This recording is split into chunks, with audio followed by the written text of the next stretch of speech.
Pues bienvenidas, bienvenidos a este podcast que, como saben, apenas es nuestra segunda edición y además tenemos una madrina de lujo, Vencer el Silencio, el podcast de la colectiva 50+1 Nacional. Soy Claudia Corichi, presidenta nacional de 50+1 y me da mucho gusto decirles que aquí estamos de nueva cuenta. Así es, muchísimas gracias por estar con nosotros en este segundo episodio de Vencer el Silencio. Y como dijo nuestra presidenta Claudia Corichi, en este espacio hablamos sin miedo y sin reservas sobre los retos que enfrentamos las mujeres en todos los ámbitos. Y sí, hoy tenemos un episodio muy especial con una gran invitada de honor. Una invitada de lujo, además nuestra colectiva de 50+1, alguien que queremos, una gran aliada de nosotras las mujeres, una mujer que fue la segunda gobernadora en nuestro país. Imagínense lo que eso significa. Y además, la mujer que abrió una enorme brecha. Y además, una mujer que ha sido embajadora, diputada, senadora, ha tenido puestos del más alto nivel en el Estado mexicano, 3 veces subsecretaria de Gobernación, una mujer extraordinaria a la que además se le conoce como una gran aliada del feminismo en México, una precursora y una de las mujeres que abrió de verdad camino para todas nosotras, nuestra querida Beatriz Paredes. Muchísimas gracias, querida Beatriz, por recibirnos. No, Claudia, para mí es un gran gusto poder colaborar siempre contigo, conocer a Debbie y participar en este esfuerzo que hace 50+1 para, aprovechando las nuevas tecnologías, los nuevos mecanismos de comunicación, poder compartir con muchas mujeres y también con muchos varones interesados en la participación de la nueva sociedad que todos estamos construyendo, algunas de nuestras experiencias.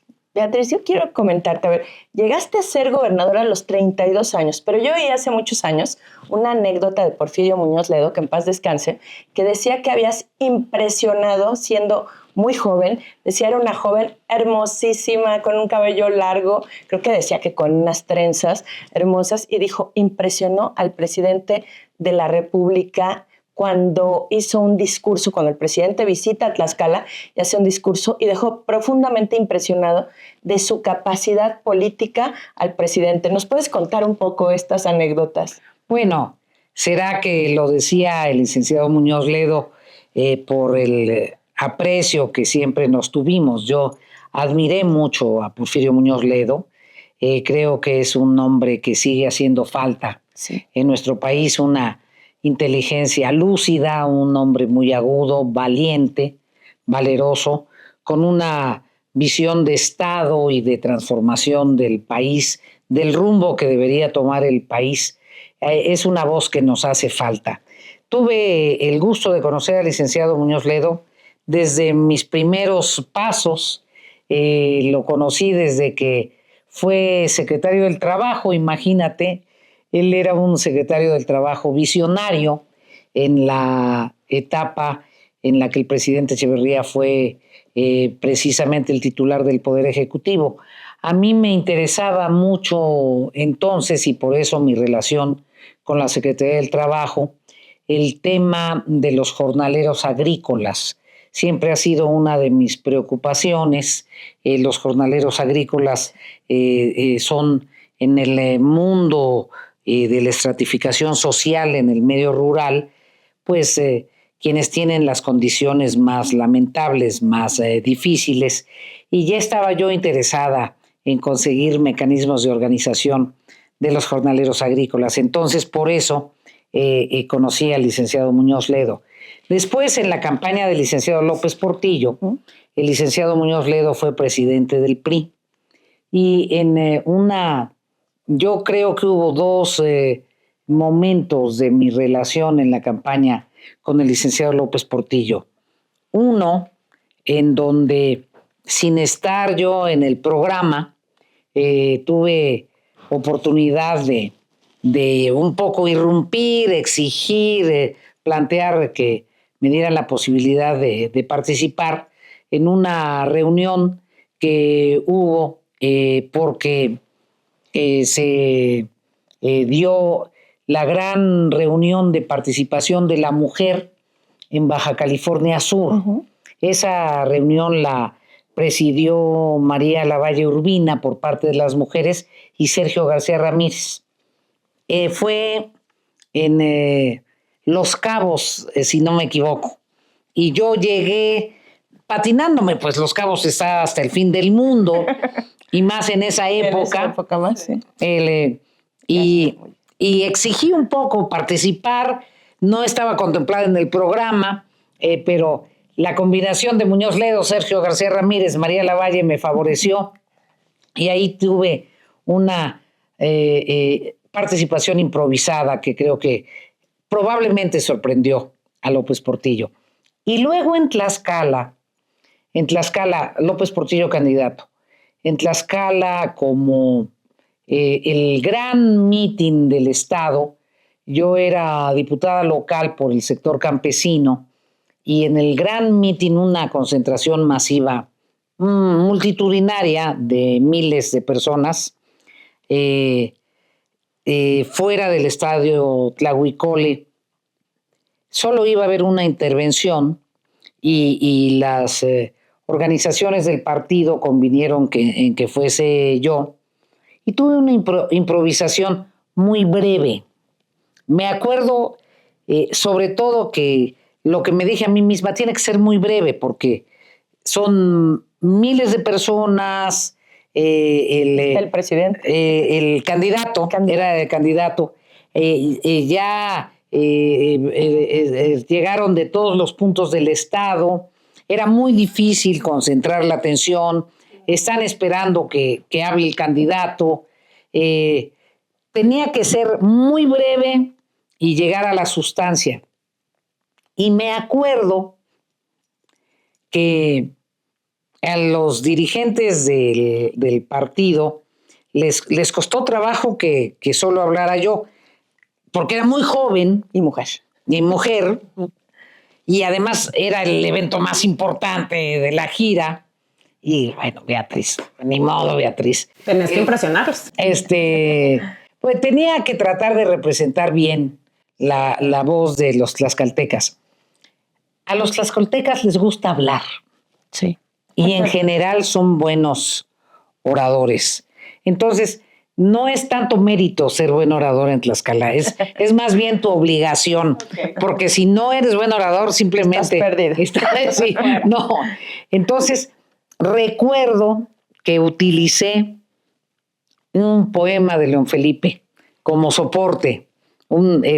Entonces, eso sí recuerdo, que utilicé un poema de León Felipe como soporte. Yo no sabía que le había impresionado al licenciado López Portillo, pero lo que sí sé es que la posibilidad de mi contacto con el licenciado López Portillo ahí quedó sellada.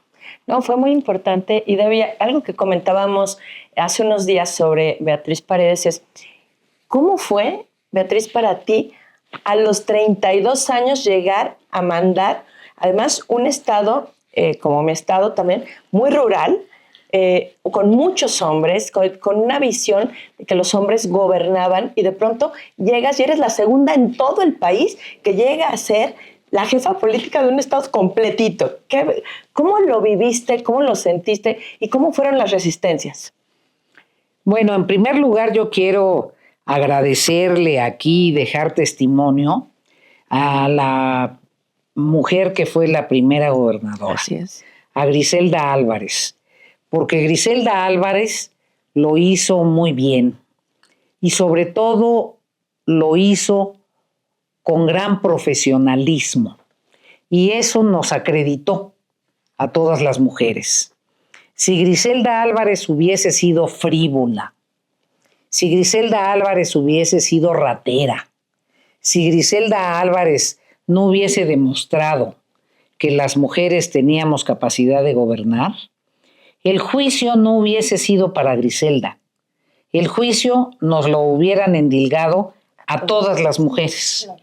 Porque ustedes saben, y quienes nos están escuchando también lo saben, que cuando una mujer se equivoca, no dicen, ¡ay, fulanita se equivocó! Siempre dicen, ¡ay, las mujeres! Sí. Por ejemplo, si va manejando adelante de uno una mujer y esa mujer se equivoca al dar una vuelta o maneja mal, dice, ya ves, estas viejas cómo manejan. Tenía que ser vieja. En lugar de decir, esa señora no sabe manejar. Entonces, la verdad es que mi reconocimiento en la distancia al papel que jugó Griselda Álvarez como la primera mujer gobernadora en Colima. Yo tuve una circunstancia que me favorecía, mi querida Claudia.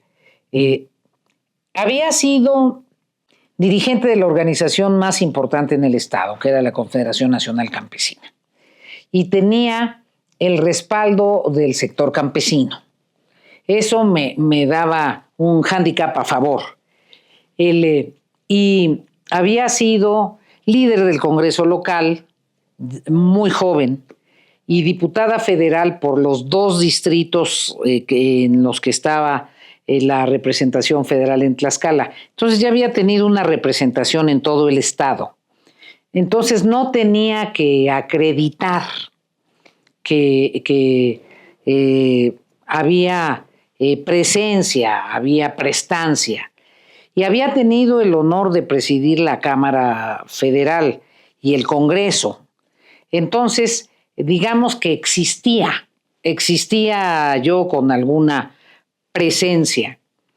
Tuve también la ventaja de que integré un muy buen equipo de trabajo. Creo que es fundamental tener un muy buen equipo. Si para todos es importante tener un buen equipo, para una mujer que iba a demostrar su capacidad, resulta esencial. Y tuve un secretario general de gobierno muy generoso, un hombre adulto, un hombre maduro, un hombre que acreditaba experiencia y que fue de una generosidad conmigo porque él evidenciaba experiencia, que era lo que a mí, evidentemente por mi edad, no podía acreditar. Sin embargo, diciéndote eso como ventajas, también te confieso que yo tenía las siguientes preocupaciones. ¿Cómo voy a mandar en el sector policíaco? Okay. Esa era la pregunta que yo me hacía. ¿Cómo voy a lograr que en el área de seguridad y en el sector policíaco me obedezcan? Eso es algo que me preguntaba. El área de seguridad y el sector policíaco me preguntaba cómo iba a fijar mi autoridad. Segundo, cómo lograba verme más adulta, menos chava, claro. Porque no solo era joven, me veía joven. ¿Y qué crees? Que se me ocurrió una tontería. ¿Cuál? Cuéntanos. Afortunadamente me curé de esa tontería pronto. Me puse como 2 meses o 3 meses traje sastre. ¡Absurdo! Pues no tiene nada que ver con lo que tú ni con lo que me vestía antes, ni como siempre me he visto. Bueno, no tanto traje sastre, pero sí unos trajecitos. Y a veces traje sastre, que nada tenía que ver conmigo. Pero según yo, con eso me veía más señora. Y más formal. Sí, y más formal. Porque además yo venía del liderazgo campesino. Claro. Pero eso te reflejaba ciertas inseguridades, ¿eh? Pero la vida ha sido generosa conmigo. Además de haber integrado un muy buen equipo, me puso un reto muy pronto, unos meses después. Y otra cosa me pasó. Me fue a entrevistar una periodista. Yo no quería dar muchas entrevistas, no quería salir a la palestra nacional, quería estar concentrada en Tlaxcala, no quería mezclarme. Dije, no quiero. Pero me insistió y le di la entrevista. Y me puso como lazo de zapato, una entrevista. Pero cuando leí la entrevista, yo dije, tienes razón. No en todo, pero en esto tienes razón. Me parece que en esto tienes razón. Entonces, tomé algunas medidas para corregir algunos aspectos que ella pudo ver. Y que nadie te iba a decir en tu equipo de gobierno. A la gobernadora no le iban a decir lo que estaba mal. Aunque siempre he insistido que es fundamental tener un equipo crítico y ser autocríticos, y mi secretario general era muy cuidadoso, pero era crítico, en corto. Pero esa entrevista me sirvió, me cimbró y me sirvió. Y sucedió un hecho muy grave para mi perspectiva que me hizo tomar decisiones dramáticas muy pronto. Dramáticas.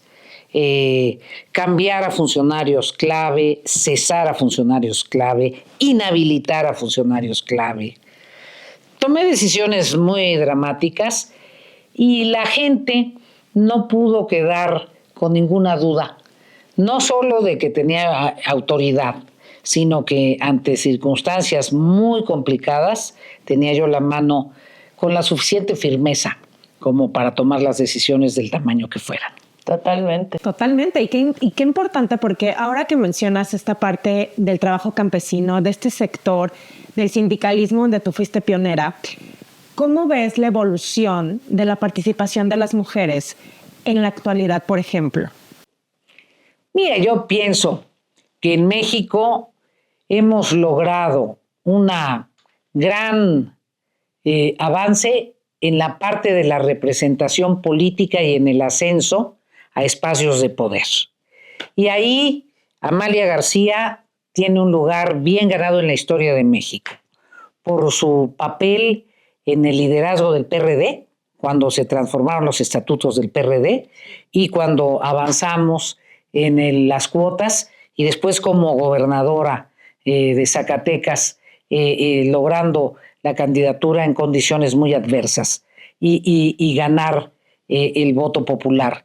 Y otras tantas destacadas mujeres. Y sobre todo que logramos hacer coaliciones intrapartidistas, poniendo un ejemplo de cómo cuando hay causas fundamentales, las diferencias partidarias se pueden dejar atrás y llegar a coaliciones, a consensos, a pactos que permiten avanzar. En eso hemos avanzado mucho, pero no hemos avanzado igual en otros frentes. Esa es una deuda.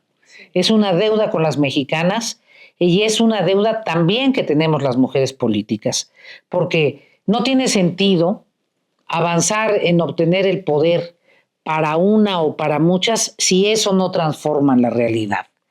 Y allí necesitamos lograr transformaciones reales en la estructura laboral, por ejemplo. Todavía hay muchos pendientes en la estructura laboral. Necesitamos lograr que realmente haya una nueva política de seguridad social que contemple la nueva realidad económica en donde hombre y mujer trabajan. El diseño de la política de seguridad social es para otra época, en donde básicamente la carga laboral estaba en los varones. Entonces, ahora que trabajan hombre y mujer, hay que recomponer la política de seguridad social. Hemos hablado mucho de establecer una política de cuidados, sí, y se nos atora y se nos atora y se nos atora. No logramos avanzar. Y en el caso de las mujeres en el campo, desapareció la política de financiamiento. Y si ya es muy difícil para las mujeres en el campo lograr participar en proyectos productivos, sin una estrategia de financiamiento se vuelve prácticamente imposible. Entonces, me parece que en el sector de la realidad social hay muchos problemas todavía. Y lamentablemente, imperdonablemente para la sociedad en su conjunto, para los hombres y para las mujeres que hacemos política, el problema de la violencia en México se ha acrecentado. No solo sigue vigente la violencia intrafamiliar, sino la violencia, y no puede volverse un tema internalizado y normalizado en el país. No podemos vivir con este nivel de violencia y que nos crucemos de brazos. Y lo que tú decías, Beatriz, es muy importante porque cómo hemos avanzado tanto, estamos tan representadas y vemos una enorme violencia hacia hombres y mujeres, pero de manera particular con una enorme saña hacia las violencias y sobre todo una violencia sexual brutal, una violencia, 10 mujeres al día mueren en un hecho feminicida. Es decir, es terrible. Yo justamente te quiero hacer una pregunta que, fíjate que cuando vamos a algún evento, tú lo sabes, de 50 más 1 y decimos, ¿quién ha vivido violencia alguna vez en su vida de algún tipo? Todas levantamos la mano. Pero yo te quiero preguntar a ti, porque sé que eres una mujer muy fuerte y además y al mismo tiempo muy sensible. Yo te quiero preguntar, ¿Beatriz Paredes ha vivido violencia política? ¿Ha vivido algún tipo de violencia? Déjame contestarte de 2 maneras, más bien de 3 maneras. Yo soy muy consciente de la violencia porque soy hija de una mujer divorciada, que tuvo un divorcio muy duro, y que a mí me tocó vivirlo de niñita. Entonces, desde lo que vi en mi casa, el divorcio de mi mamá, de su primer marido, fue devastador. Yo no hablo de él por respeto a mi mamá y a mi hermano mayor. Fue devastador. Entonces, yo desde chiquita sé de qué se trata. Y después, como niña de mamá divorciada y de la unión de mi papá y mi mamá, viví una infancia complicadita. A mí me pasó muchas cosas de la vida que a otras personas le pasan a otras edades de niña. Yo a los 12 años ya era una persona con este carácter. O sea, mi carácter lo formé de niña. Entonces, te podría decir simplemente mi infancia no fue una infancia fácil. Pero tuve una gran capacidad de adaptación, porque me tocaba vivir en Tlaxcala y en México, porque mis papás estaban separados, mi papá era de Tlaxcala y el mundo de Tlaxcala, el mundo indígena primero y luego el mundo mestizo de Tlaxcala, y en México mi mamá una gente cosmopolita, una gente ilustrada, libros, teatro, cine. El primer marido de mi mamá fue actor, entonces era otra historia. Otro mundo. Después como política, como trabajé con campesinos y en el liderazgo campesino, siempre nos respetamos mucho, pero me pasó algo muy importante. Y esto lo comento en el podcast. Ustedes sabrán si lo dejan o lo evitan, pero es importante. Me pasó que era yo una jovencita guapa y de repente me di cuenta que le podía gustar a los hombres campesinos. Y dije, no, ten cuidado, Beatriz, porque si vas a estar en el liderazgo, yo siempre estuve en el liderazgo general, no solo en el liderazgo de las mujeres, sino el liderazgo de hombres y mujeres. Y me pasó un día, no me di cuenta, con un joven campesino que quise muchísimo y nos quisimos mucho los dos.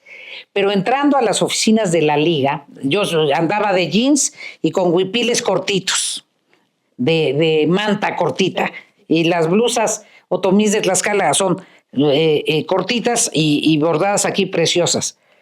Y me senté, me subí así y me senté en el escritorio. Y en ese momento, Nicho no me vio como siempre, como su compañera. Claro, ya tenía otra mirada. Me vio de otro modo.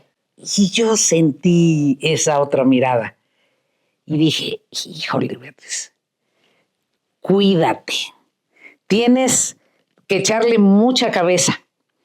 Entonces me empecé a vestir con huipiles más anchos, con huipiles más largos.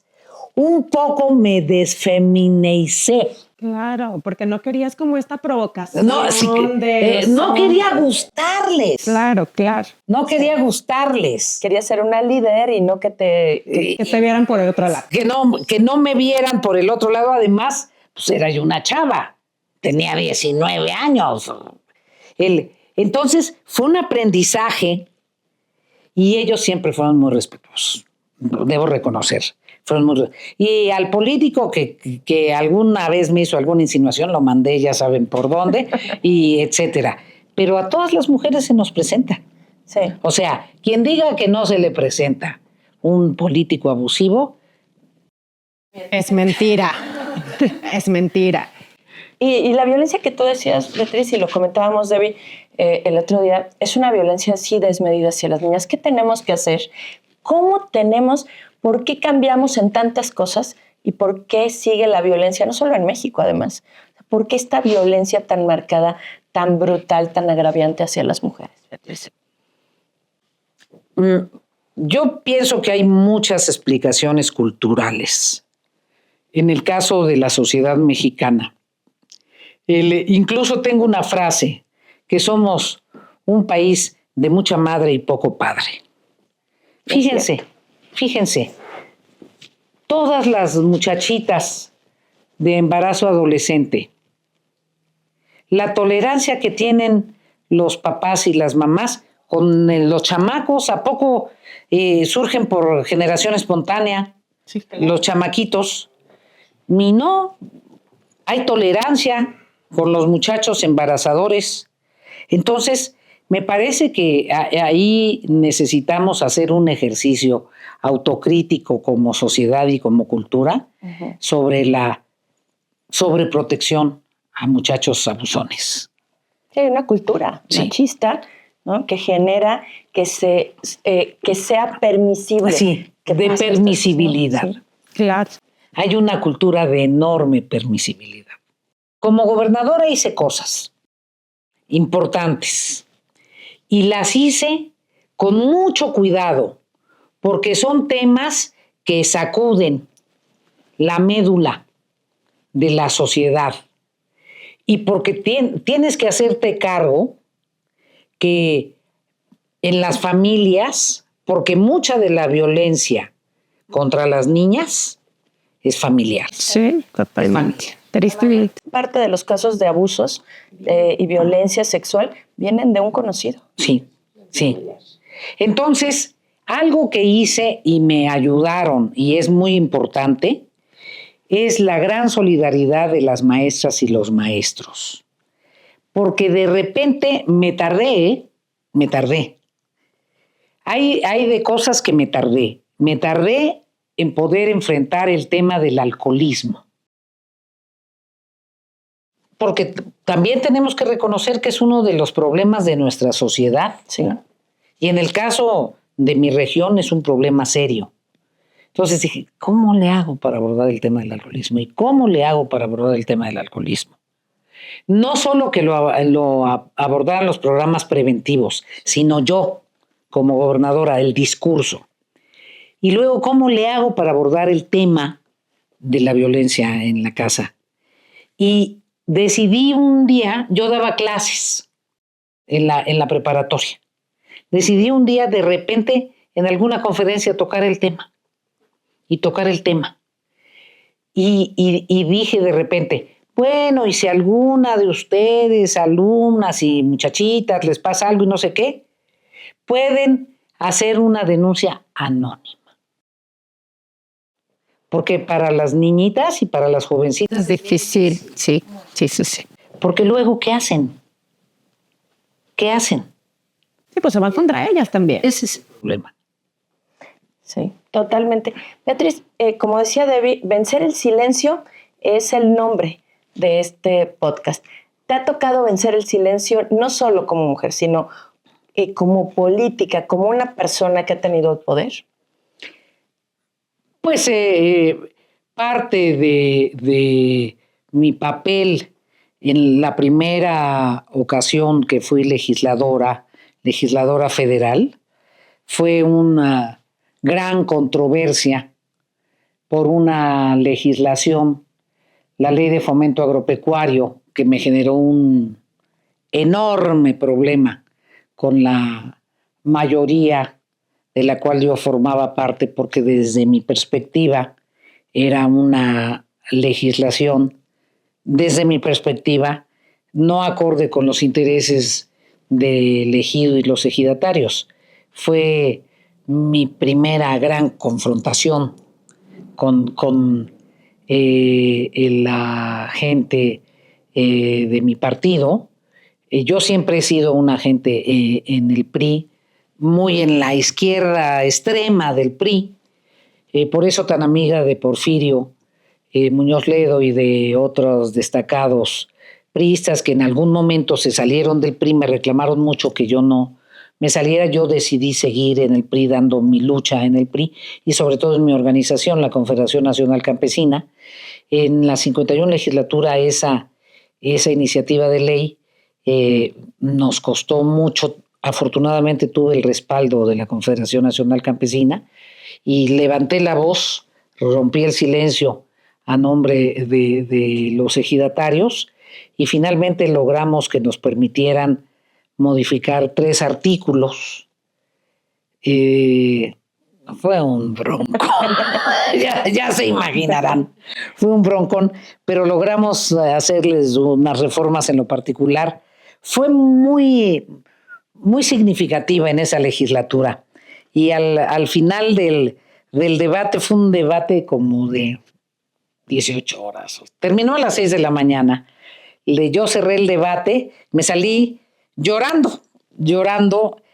Habíamos dado una enorme batalla y creo que el haber cambiado esos 3 artículos cambió el impacto de la ley en torno al tema ejidal, pero sí, alguna vez hemos roto el silencio. Vencido el silencio, efectivamente. Beatriz, también eres una mujer de las bellas artes, eres una mujer que le encanta la música, le encanta la danza, evidentemente por tu mamá, que te metió a todo este rubro cultural también. También eres escritora y escribiste un libro muy, muy bonito, muy interesante, que se llama Hablemos de la Niña, que es parte de tu relación con tu mamá. Una historia donde tu mami sufre una discapacidad y tú aprendes a manejar todo esto con ella. Platícanos un poco del libro y de esta relación con tu mamá en esa época. Bueno, a mí siempre me gustó escribir.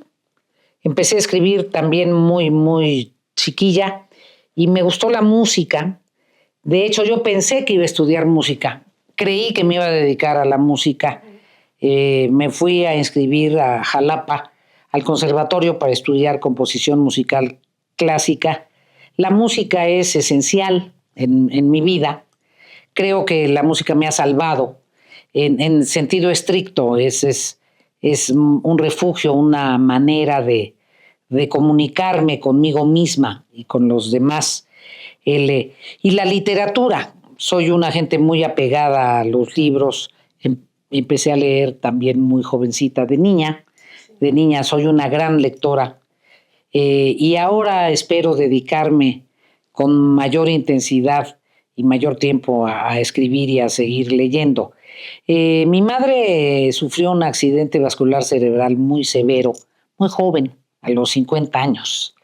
Y yo era diputada entonces y no estaba en México. Entonces me avisaron, íbamos a China en una delegación. Estaba yo llegando a Tokio, todavía no había vuelos directos a China, y me avisaron llegando al hotel en Tokio que estaba mi madre en estado de coma, internada en un hospital, y me regresé inmediatamente.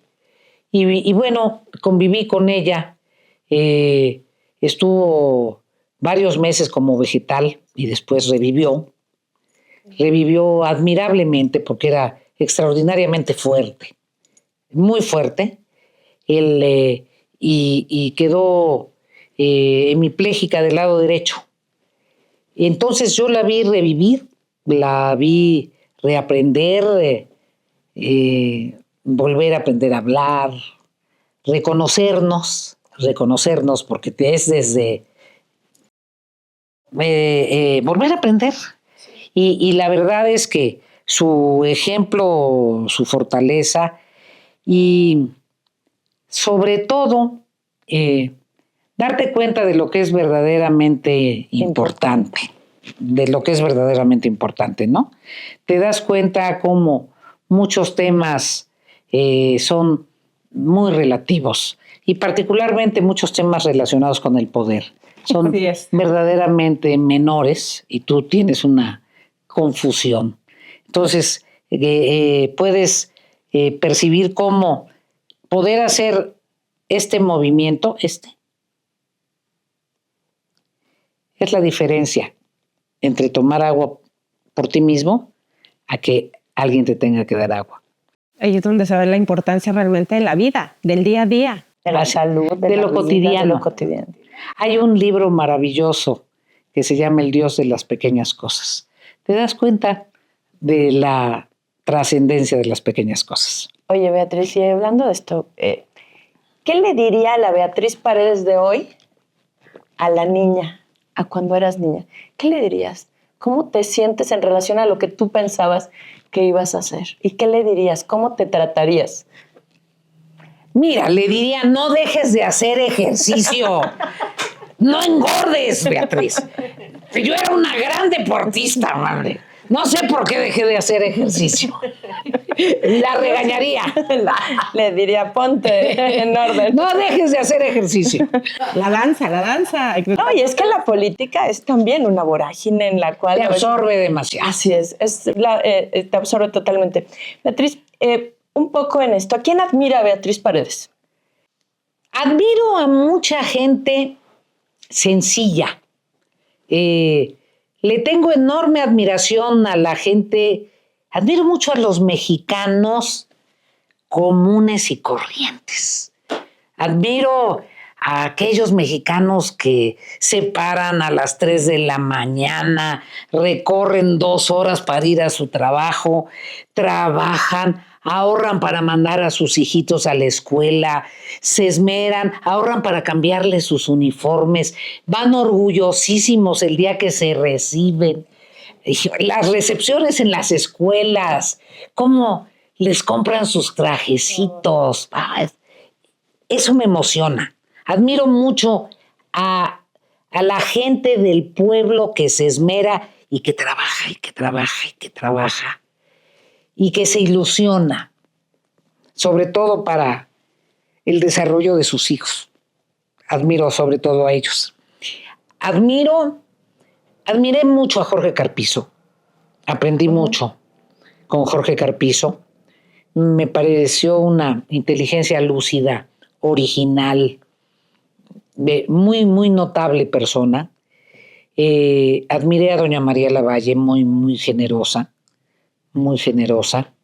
De las figuras internacionales, desde luego admiro a Gandhi. Me parece que encontró un camino distinto a doña Indira Gandhi, con todos sus claroscuros, reconozco sus claroscuros en la India. Admiro a grandes artistas de la música. Admiro a grandes cantoras de Brasil. Admiro a los brasileños en general. Oye, viviste en Brasil. Sí. Viviste en Brasil y fuiste embajadora. Cuéntanos cómo te sentiste allá y cómo son... A ver, ¿hay diferencia entre las mujeres, su estilo, su manera de ser, su empuje de las brasileñas? Mira, los pueblos de América Latina que han tenido raíces e influencia negra tienen diferencia con nosotros. Y los brasileños y los cubanos también tuve la suerte de vivir en Cuba. Pero los brasileños y las brasileñas, por lo que me preguntas, saben disfrutarse más. Se disfrutan más. Tienen menos vergüenza de sus cuerpos y entonces se gozan más. Pueden utilizar el verbo gozar en primera persona. a nosotros nos da mucha pena y eso es una desgracia. Sí. Estamos muy mal educados en ese sentido. Entonces, la gente se disfruta más, se goza más y eso es muy sano, eso hace muy bien. Y Beatriz, nosotros nos podríamos extender muchísimo porque está muy rica la plática, pero pues el tiempo, ya sabes, el tiempo y las actividades. Pero aquí en Vencer el Silencio nos gusta recomendarle a nuestra audiencia libros, películas, documentales. ¿Qué sería un libro que tú le recomendarías a nuestra audiencia? A las mujeres. A las mujeres específicamente. Bueno, yo hago un chiste, digo que habemos dos tipos de políticos, los que creen que es un libro muy importante El Príncipe y quienes creemos que es un libro muy importante El Principito. Yo recomiendo que hay que leer en todas las épocas El Principito, que siempre deja una lección muy, muy grata. Sí. Y ya a quien les gusta la política, además del Principito, leer Memorias de Adriano, de Marguerite Yourcenar. Y creo, siempre hay que leer, aunque esté de moda y luego vuelve a estar de moda, siempre hay que leer 100 años de soledad. Es como la Biblia latinoamericana. Es una Biblia. Así es, ¿y alguna documental, película que te guste? ¿Cuál es tu favorita? ¿Cuál es tu película o documental favorito? Porque aquí estamos recomendando en este podcast a nuestras colectivas y a quienes nos escuchan, estamos recomendando también algunas cosas que dejen un buen sentido, que dejen huella. Les voy a decir 2 películas clásicas, pero sí las pueden encontrar. Yo veo películas contemporáneas, veo mucho cine, soy una cinéfila, pero además tengo el privilegio de ser hermana de la gente que más sabe de cine en México, entonces aprendo por ósmosis. Pero recomiendo 2 películas clásicas. El Doctor Zhivago, que es una película clásica extraordinaria, y Indochina con Catherine Deneuve, que es otra película clásica excepcional. Y si pensamos en películas contemporáneas, hay una película mexicana de 2 mexicanas, una productora y una directora, que se llama Sujo, y que es muy reciente, que ojalá puedan ver. Muchas gracias, Beatriz. Y además, a ver, yo quiero cerrar esta participación tuya preguntándote, ¿qué es para ti el feminismo? Es un manantial, un manantial. Me parece que este proceso de irrupción de las mujeres en el protagonismo tiene sentido y tiene dirección gracias al feminismo. Es el derecho que nos damos las mujeres de reinventar la historia. Y tú has sido parte de esta historia, has sido un pilar muy importante y eres una mujer icónica también en la vida de este país y en la vida de las mujeres y de la representación política. De verdad, te queremos, te agradecemos mucho, Beatriz, esta plática y por supuesto seguir la vida de Beatriz, que es una vida además muy prolífica en estos sentidos que decía Debbie, desde lo cultural, pero también lo político, la mujer fuerte y dura, pero también la mujer sensible. Y ese dúo, ¿no?, es muy interesante. Un gran ejemplo. Un gran ejemplo, una plática muy enriquecedora para todas y todos los que nos están viendo y escuchando. Beatriz, te queremos agradecer muchísimo desde la colectiva 50+1 y toda la audiencia que nos ve y nos escucha. De verdad, es un honor y muchas gracias por esta entrevista y por este tiempo. Muchas gracias, Debbie. Muchas gracias, Claudia. Gracias, querida Beatriz. Y bueno, pues a vencer el silencio. Cada 15 días no se pierdan este podcast de la colectiva 50+1 porque seguimos venciendo el silencio. Muchísimas gracias a todos los que nos escucharon y nos vemos en el próximo episodio de Vencer el Silencio. Vencer el silencio es lo que